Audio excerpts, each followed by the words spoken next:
Bonjour à tous, j'espère que vous êtes en forme, je suis Guillaume Limbert et aujourd'hui on va parler de pycnogénol. Et ouais, peut-être que vous trouvez que vous manquez de densité au niveau de vos cheveux, peut-être que vous aimez pas trop l'aspect de votre peau et du coup vous vous êtes dit pourquoi pas essayer le pycnogénol, a priori il aurait des vertus qui iraient dans ce sens-là. Donc on va voir justement avec des études scientifiques si c'est le cas. On va voir aussi où en trouver dans l'alimentation et enfin on parlera de compléments alimentaires, quel complément alimentaire utiliser, quel dosage et aussi on verra qu'on peut l'associer avec un autre complément alimentaire pour augmenter son efficacité. Alors déjà c'est quoi le pycnogénol? C'est de l'extrait d'écorce de pin maritime, ouais, rien que ça. Donc c'est assez facile au niveau du choix parce que souvent en fait c'est breveté, donc ça vient tout de la même fabrique en gros. Peut-être que maintenant il y a d'autres fabriques, mais vu que c'est breveté, généralement c'est tout le même fabricant. Donc c'est tout standardisé à 70%.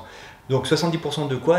D'OPC, parce que finalement, ce qui nous intéresse dans le pycnogénol, c'est les OPC. OPC, c'est pourquoi? Attention, j'essaie de le dire en une fois, c'est les oligoproanthocyanidines. Je crois que je l'ai dit, j'ai pas oublié de syllabe. Alors qu'est-ce que c'est que ces fameuses OPC? Les OPC, ce sont des antioxydants. Alors, en gros, comment ça marche? Le fait de vivre, de bouger, de respirer, on produit des radicaux libres. Alors, produire des radicaux libres, c'est pas un problème. Le problème, c'est quand il y a trop de radicaux libres par rapport aux antioxydants. Parce qu'en gros, pour dire simplement, ces radicaux libres, ils sont gérés par les antioxydants. Donc, si on manque d'antioxydants, on se retrouve avec trop de radicaux libres et c'est là le problème. Qu'est-ce que ça peut provoquer, cet excès de radicaux libres? Ça peut diminuer l'efficacité de notre système immunitaire, mais surtout, ça peut entraîner un vieillissement prématuré. D'où des cheveux en berne, une peau en berne, bref, un vieillissement prématuré. Et c'est pour ça que finalement, quand on regarde les études que je vous mets dans le descriptif, le fait de prendre du pycnogénol, 150 mg pour l'étude pour les cheveux et 75 mg pour la peau, il y a des effets positifs. Tout simplement parce qu'on rééquilibre la balance antioxydants radicaux libres. Sûrement que les personnes qui ont participé à ces études n'avaient pas assez d'antioxydants. Vu qu'on a apporté des antioxydants, on évite le vieillissement prématuré, donc on a des plus beaux cheveux, on a une plus belle peau. Donc oui, en effet, ça marche. Sauf qu'on va voir qu'il y a un petit problème avec les antioxydants. J'aime bien dire dans mes vidéos que forcément, je préfère un bon complément alimentaire qu'une mauvaise carence. Je préfère prendre de la glycine parce que je ne mange pas assez de glycine. Je préfère prendre aussi de la vitamine D, surtout en hiver, parce que où j'habite, le soleil n'est pas super régulier en hiver chez moi. Donc c'est vrai que moi je préfère prendre des bons compléments alimentaires qu'éviter une mauvaise carence. Mais je dis aussi, je pense pas que les excès, ça soit une bonne idée. Il y en a qui vont me dire, les ricains, eux, ils y vont, ils s'en foutent des excès. Le corps, il va gérer, il va se débarrasser des excès.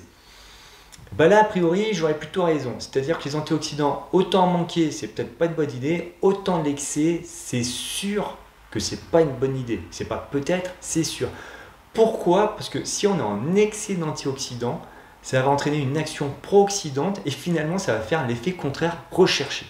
Et ouais, on prend des antioxydants pour gérer les radicaux libres, mais si on a trop d'antioxydants, ça augmente les radicaux libres. Ouais, donc c'est un peu dommage quand même, parce que c'est justement, on voudrait gérer les radicaux libres, mais si on en prend trop des antioxydants, on se retrouve avec plus de radicaux libres. Donc là, clairement, l'excès, c'est clairement pas une bonne idée. C'est comme le soleil, je viens de vous dire.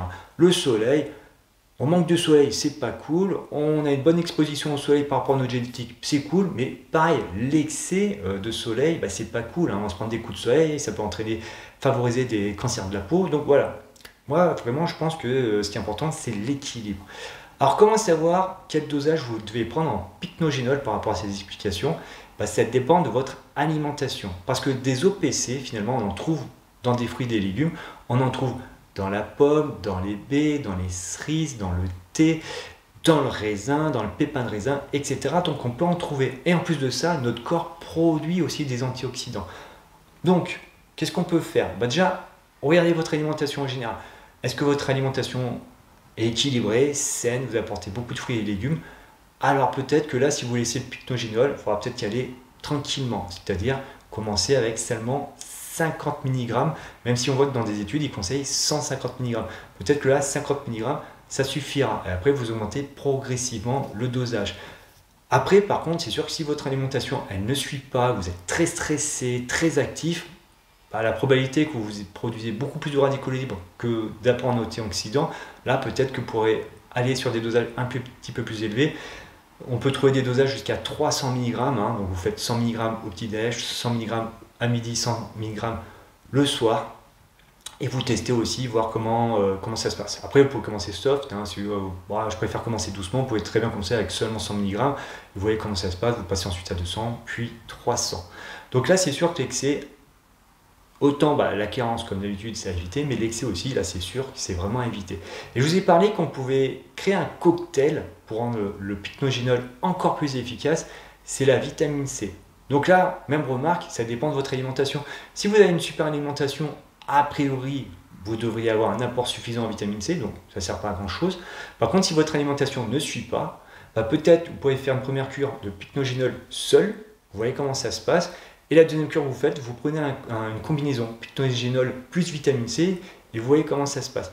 A priori, la combinaison devrait être plus efficace parce qu'il y a une synergie et sûrement aussi parce que vous devriez sûrement être carencé en antioxydants mais aussi en vitamine C. Donc vous allez couvrir finalement 2 carences. Donc que ça soit plus efficace, je pense que ça tombe aussi sous le sens. En tout cas, si vous avez déjà essayé le pycnogénol, n'hésitez pas à mettre votre expérience dans les commentaires, savoir quels ont été les résultats pour vous, quel dosage vous avez utilisé. Ça peut toujours être intéressant pour la communauté. Et moi, je vous dis à très vite.